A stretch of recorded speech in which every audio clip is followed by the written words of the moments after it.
Barack घाटी में शख्स रैकेट सक्रिय, सड़कों की बदहाली पर उठी आवाज। सिलचर समाज सेवी सुरजीत पाल ने सिलचर में आयोजित प्रेस वार्ता में कहा कि बराक घाटी में बेरोजगारी का फायदा उठाकर एक सक्रिय सेक्स रैकेट चल रहा है, जिस पर सख्त कार्रवाई होनी चाहिए।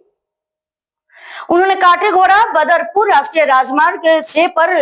गमून पुल की मरम्मत शुरू होने पर सरकार का आभार जताया, लेकिन सिलचर कलाइन सड़क और हरांग नदी पुल की मरम्मत को युद्ध स्तर पर करने की मांग की।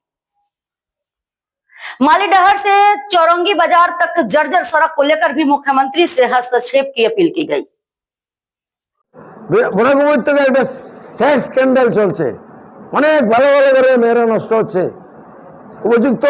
এটা তো বহুত ইম্পর্টেন্ট কথা তো সেক্স স্ক্যান্ডালটা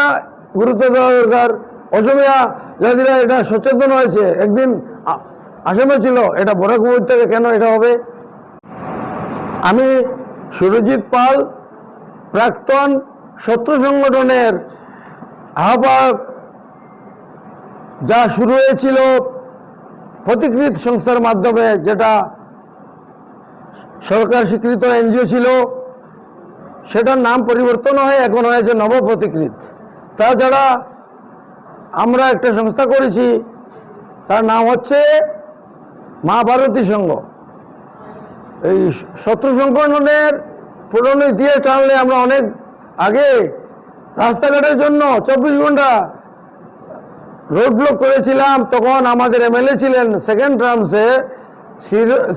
প্রাক্তন বিধায়ক শ্রীযুক্ত কালীরঞ্জন দেব মহাশয় এই শত্রু সংগঠনের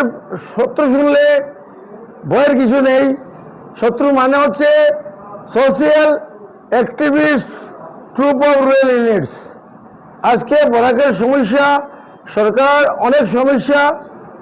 তো আজকে আমাদের পাবলিক এবং নেতারা সঠিক ভূমিকা নিচ্ছেন না আমার রাজনীতি করার উদ্দেশ্য নয় আমার ভাই প্রাক্তন জেলা পরিষদ এবং এমএলএ প্রার্থী ছিলেন প্রথম কংগ্রেস করেছিলেন তারপরে বিজেপিতে ঢুকলেন তারপরে ষড়যন্ত্রের শিকার হয়ে ইহলোক ত্যাগ করলেন তার আত্মা আমাকে প্রেরণা দেয় আমার বাবা শ্রী সুরেশচন্দ্র পাল তার আত্মা আমার প্রেরণা দেয় আমার মহান উদ্দেশ্য হচ্ছে সমাজসেবা শুধু আসাম নয় পারিপার্শ্বিক রাজ্য এবং সর্বভারতীয় ক্ষেত্রে আমি ভূমিকা রাখতে চাই যেমন পলিউশন হয়ে গেছে এত পলিউশন হয়ে গেছে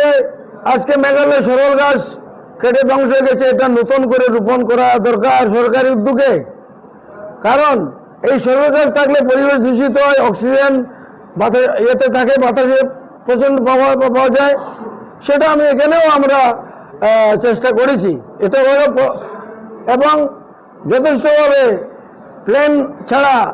যেভাবে অ্যালাইনমেন্ট হয়েছে যেমন শিলচর থেকে